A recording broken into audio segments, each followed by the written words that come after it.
మీ మోకాల నొప్పులకు ఎటువంటి సర్జరీ లేకుండా ఎపియాన్ పెయిన్ క్లినిక్ అందిస్తున్న అత్యాధునిక చికిత్స. నమస్తే, welcome to India's largest digital media Suman TV. ఈ మధ్య కాలంలో వెయిట్ లాస్ అవ్వడానికి చాలా మంది ప్లానింగ్స్ చేసుకుంటూ ఉన్నారు, రకరకాలుగా ప్రయత్నిస్తూ ఉన్నారు. వెయిట్ లాస్ కొన్ని రోజులు ప్లాన్ చేసుకున్నా, డైట్ ప్లాన్ చేసుకున్నా, మళ్ళీ తర్వాత వెయిట్ గెయిన్ అవ్వడం అనేది కామన్ అయిపోయింది. ఎక్సర్సైజ్ చేయకుండా, డైట్ చేయకుండా ఈజీగా ఎలా వెయిట్ లాస్ అవ్వాలో నేను ఈ రోజు అడిగి తెలుసుకోవాలనుకుంటున్నాను. మరి సుశ్రుత ఆయుర్వేద హాస్పిటల్ సీనియర్ వైద్యులు డాక్టర్ జీవి పూర్ణచంద్ గారు ఉన్నారు మనతో పాటు, మాట్లాడేద్దాం. నమస్తే సార్. నమస్తే అమ్మా. సార్, మీకు ఇప్పుడు చెప్పాను కదా, ఎక్సర్సైజ్ లేకుండా, డైట్ లేకుండా చాలా ఈజీగా, ఎక్కువ కష్టం లేదు కానీ ఎక్కువ మాకు ఉపయోగాలు ఉండాలన్నమాట. చాలా ఈజీగా వెయిట్ లాస్ అవ్వాలి, ఏదైనా చెప్పండి సార్. అది నువ్వు పతి ప్రాణంబు దక్క అన్నట్టు అనమాట. సార్, మీరేమన్నదో నాకు అర్థం కాలేదు కానీ యమధర్మరాజు వెనకాల పడుతూ ఉంటుంది సావిత్రి, నా భర్త ప్రాణాలు ఇవ్వమని. ఇంత దూరం వచ్చావు కదా, నీకు ఒక వరం ఇస్తాను కోరుకో, అది కూడా నీ పతి ప్రాణములు దక్క అని.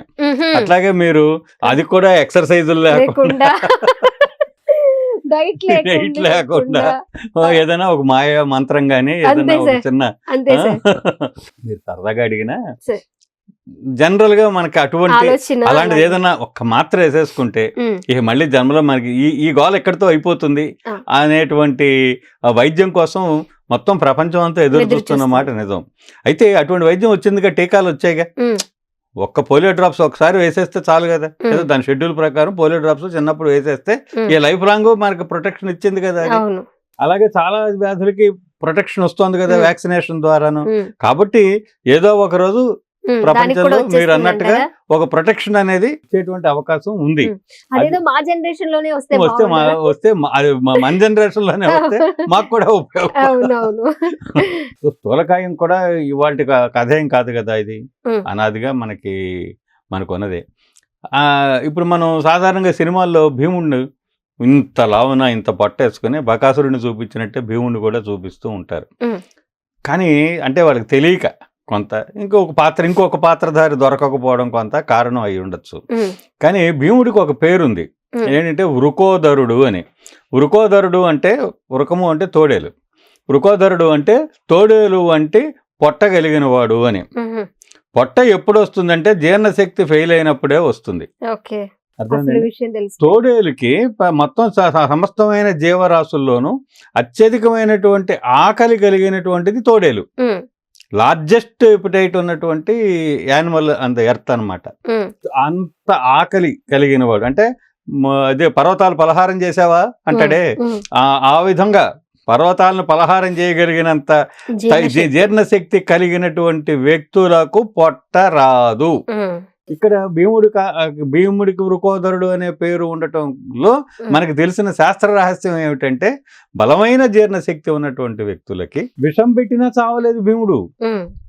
భారతం ప్రకారం అతనికి అనేక సార్లు ఆయన మీద విష ప్రయోగం జరిగింది, కానీ అతను తిని పాముల చేత కరిపించారు, అయినా అతను తట్టుకున్నాడు. విషం పెట్టారు, ఆహారంలో విషం కలిపి పెట్టారు, అయినా అతనికి ఏమీ కాలేదు. ఎందుకని అంటే ఆయన జీర్ణశక్తి విషాన్ని సైతం అరిగించుకోగలిగేటంత గొప్పది. ఆహార పదార్థాలు మనం తింటున్నప్పుడు కలిగే విషదోషాలను మన శరీరం తట్టుకోగలగాలి అంటే మన జీర్ణశక్తి బలంగా ఉండాలి. జీర్ణశక్తి ఫెయిల్ అయినటువంటి వ్యక్తులకే ఎలర్జీ వ్యాధులు వస్తున్నాయి, అందరికీ రావటం. ఒక హోటల్కి వెళ్ళి నలుగురు ఒక కొండ బిర్యానీ ఏదో ఆర్డర్ ఇచ్చారు, ఓ పార్ట్, దాన్ని నలుగురు తిన్నారు. ఒకరికేమో వాంతులైపోయి పడిపోయి ప్రమాదంలోకి వెళ్ళిపోతాడు, ఒకరు కొంచెం కళ్ళు తిరిగినట్టు అవుతుంది, కొంచెం ఒకటికి దద్దుర్లు దురదలాగా వస్తాయి, ఒకటి ముగ్గురిని హాస్పిటల్కి తీసుకెళ్తాడు. తిన్నది ఒకే ఐటమ్ని నలుగురు తిన్నప్పటికీ నలుగురు మీద 4 స్థాయిల్లో రియాక్షన్ లక్షణాలు రావడానికి కారణం ఏంటి? వాళ్ళ నలుగురు జీర్ణ వ్యవస్థలో ఆ స్థాయి భేదాలు ఉన్నాయన్నమాట. బలంగా ఉన్నవాడు మిగతా వాళ్ళని హాస్పిటల్కి తీసుకెళ్ళగలిగాడు. ఇప్పుడు మనం ఆహారం జీర్ణం అయింది, జీర్ణం అవడం అంటే అర్థం ఏంటంటే తిన్నది మళ్ళీ వెంటనే ఆకలేయడం కాదు. జీర్ణం అవడం అంటే పచన కార్యక్రమం జరుగుతూ మొత్తం అంతా కూడా పేగు చివరి దాకా జీర్ణం అవుతూ పచనం అవుతూ ఎక్కడికక్కడ పేగుల్లోంచి ఈ దీంట్లో ఉండేటువంటి పోషక పదార్థాలన్నీ ఇవన్నీ కూడా చేరతాయి. ఏ ధాతువులు ఆ ధాతువుల్లోకి చేరతాయి. అర్థమైందండి? సో మీకు ఫ్యాట్ తగ్గాలి అంటే డైజెషన్ పెరగాలి. ఇది చాలా చాలా ముఖ్యమైనటువంటి పాయింట్. ఆయుర్వేదం చెప్పినటువంటి చాలా గొప్ప సిద్ధాంతం. ఆధునిక వైద్యం, అలోపతి వైద్యం కూడా దీనికి దీన్ని ఏమి వ్యతిరేకమైనటువంటి సిద్ధాంతం కాదు. ఇద్దరు చెప్పింది కూడా ఒకటే.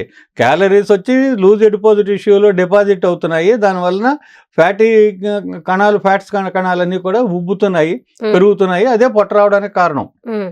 సో దీనికి ఏమిటంటే మనం ఎన్హాన్స్ చేయాల్సినటువంటిది డైజెస్టివ్ సిస్టమ్ని ఎన్హాన్స్ చేయాలి. డైజెస్టివ్ సిస్టమ్ ఎన్హాన్స్ చేయాలంటే బాగా ఫైబర్ ఉన్నటువంటి ఫుడ్ తినాలి.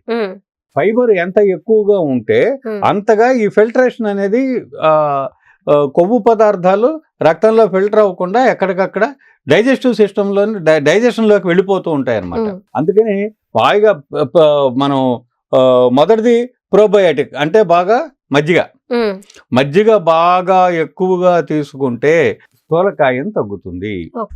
అందుకని మనం చాలా సార్లు చెప్పాం మన ఇంటర్వ్యూస్ అన్ని కూడా సాధ్యమైనంత వరకు వ్యాధిని రాకుండా చేసుకోవడం ఎలా అన్న దాని మీదే మనం ఫోకస్ పెట్టి చెప్తున్నాం. మనం వచ్చిన వ్యాధికి మందుల గురించి కన్నా అసలు ఈ జబ్బు మనకి రాకుండా ఉండాలంటే మనం ఏం చేయాలి అనేటువంటి దాని మీదే మనం ఒక అవేర్నెస్ ఇవ్వడమే మన కార్యక్రమం యొక్క లక్ష్యం. ఈ లక్ష్యంలో మనం చాలా సార్లు చెప్పాను, రాత్రిపూటే పడుకునేటప్పుడు ఒక గ్లాసు పెరుగు తీసుకుని 3 గ్లాసులు నీళ్లు కలిపి శుభ్రంగా చిలికి మూత పెట్టేసి ఫ్రిడ్జ్ లో పెట్టకుండా బయట పెట్టుంచి పొద్దునే నిద్రలేస్తూనే ఆ 4 గ్లాసుల మజ్జిగ తాగండి. అందులో మళ్ళీ ఉప్పు అయినా ఇట్లాంటి ప్రమాదకరమైన ప్రశ్నలు అడగండి. ఎందుకు ఉప్పు వేసుకున్నామంటే మళ్ళీ కొత్త సమస్య తెచ్చుకున్నట్టే కదా. ఉప్పు ముప్పేగా ఎప్పుడూను. అవసరం లేదు. అదనపు ఉప్పు ఎప్పుడూ ప్రమాదమే. ఉప్పు మీకు అవసరం అంటే మీ శరీరానికి అవసరమైతే, మీ శరీరంలో సాల్ట్ తక్కువగా ఉంటే అప్పుడు వాడాలి, అనవసరంగా ఉప్పు వాడకూడదు. ఇది మొదటి పాయింట్. కావాలంటే ధనియాలు, జీలకర్ర, సొంటి కాస్త ఉప్పు కాసి దానికి సరిపడంత ఉప్పు కలుపుకుని ఒక సీసాలో భద్రపరుచుకుని ఒక చెంచాలో 2 చెంచాలో పడి 4 గ్లాసులు మజ్జిగలో కలుపుకుని తాగితే మొత్తం జీర్ణాశయ వ్యవస్థ అంతా కూడా సెటిల్ అవుతుంది. ఇది అద్భుతమైనటువంటి చికిత్స. దాదాపుగా ప్రతి వ్యాధి అసలు ఈ వ్యాధి అనేది వస్తే తెల్లారుదాన్ని మజ్జిగ తాగాలని పెట్టుకోవాలి. పొద్దున్న 6 గంటల నిద్ర లేచేసి మజ్జిగ తాగేయడం. ఏ వ్యాధికైనా ఇది మందు కింద భావించండి. Super sir. అది ది ప్రోబయోటిక్ అంటే అది అర్థం. అంటే రాత్రే మనం 3 గ్లాసులు నీళ్లు కలిపి మొత్తం 4 గ్లాసులు మజ్జిగ చేస్తే 1 గ్లాసు పెరుగులో ఉండే బ్యాక్టీరియా మిగతా 3 గ్లాసుల నీళ్లలోనూ తెల్లవారులు పెరుగుతుంది. గ్రోత్ పెట్టాం, మనం పెంచాం. అప్పుడు 4 గ్లాసులు పెరుగు అవుతుంది, 1 గ్లాసు పెరుగు. దాన్ని మనం చక్కగా మజ్జిగలాగా పొద్దునే మనం తాగేస్తాం. ఇది స్థూలకాయం తగ్గడానికి, జీర్ణశక్తి పెరగడానికి ముఖ్యమైనటువంటి అంశం. సో చూసాం కదా డాక్టర్ గారు చెప్పినట్లు చాలా ఈజీగా మరి 1 month లో వెయిట్ లాస్ అవ్వచ్చు, ఈజీగా అండ్ హెల్దీగా కూడా. ఎక్కువ ఫైబర్ ఉన్న ఫుడ్ ని తీసుకోవడానికి అలవాటు చేసుకోండి, చాలా ఈజీగా కూడా మనం వెయిట్ లాస్ అవ్వచ్చు.